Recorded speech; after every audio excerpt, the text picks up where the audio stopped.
در این ویدیو یکی از روش‌های فتیله‌گذاری تاج آستین رو آموزش دادم. این تکنیک باعث ایستایی و فرم بهتر تاج آستین میشه.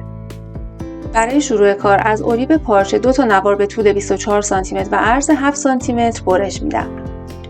بعد از پشم شیشه میام نواری به طول 22 سانتی متر و عرض 2 سانتی متر میبرم.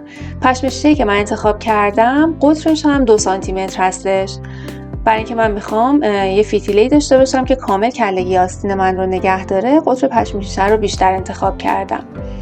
این نوار رو برش میدم. طول پشم شیشه رو من 22 در نظر گرفتم، 2 سانت کمتر که از هر طرف 1 سانت خالی بمونه روی پارچه اصلیم.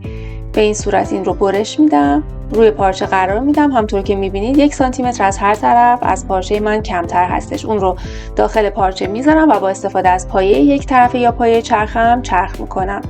همونطور که میبینید این پشم شیشه رو من به سمت دلای بسته پارچه هدایت میکنم و چرخکاریم رو شروع میکنم. کامل پایه چرخم باید به این صورت کنار پشم شیشه باشه. با دستم در طول مسیر اون رو هدایت میکنم، جمعش میکنم پشم شیشه رو تا اون حالت فتیله و اون حالت تراکم رو برای من ایجاد بکنه تا بتونه بعداً کلگی آستین من رو نگه داره و فرم بده. کامل این کار رو هم با پایه یک طرفه میتونید انجام بدید، هم با پایه چرخ، همونطور که من دارم انجام میدم. بعد کناره ها رو سردوز میزنم. حالا میام قسمت وسط این فتیله رو مشخص میکنم با استفاده از صابون خیاطی یا خودکار حرارتی. از هر دو طرف مشخص میکنم. حالا میام و اون رو داخل کاپ آستین قرار میدم. این قسمتی که مشخص کردم رو روی قسمت تاج آستین قرار میدم، روی قسمت درز سرشونه کامل با اون میزون میکنم و کارم رو سوزن میزنم. درز باید به سمت بیرون باشه و خود فتیله باید به سمت داخل کاپ آستین باشه تا بتونه اون ایستایی رو به قسمت کلگی آستین من بده. وقتی که این رو سوزن زدم، موقع چرخکاری باید بیام و حدود 2 میل موقعی که دارم دوخت رو میزنم با دوخت اصلی آستین فاصله بدم تا از روی لباس مشخص نشه. درز آستینم رو 1 سانت و 2 میل من چرخ کرده بودم. این رو از 1 سانتی لبه درز چرخ میکنم و میرم برای مرحله بعد. وقتی که چرخ کامل شدش، دور تا دور این قسمت رو چرخ کردم، به این صورت کار رو میام و سر تا سرش رو سردوز میکنم و کار به این شکل در میادش. حالا توی مرحله بعد اتوکاری قسمت آستین رو بهتون نشون میدم.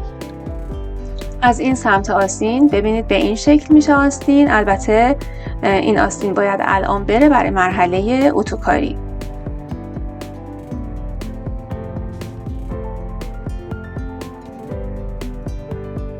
در مرحله اتوکاری آستین رو روی ژانت سوار میکنم و کاپ آستین رو روی اون میزون میکنم. حالا باید بیام با فاصله اتوکاری رو انجام بدم. باید دقت کنید که به هیچ عنوان اتو نباید قسمت کلگی آستین و تاج آستین رو روش فشاری بیاره و اون رو بخواد فرمش رو عوض بکنه. با فاصله میام قسمت تاج آستین رو اتو میکنم.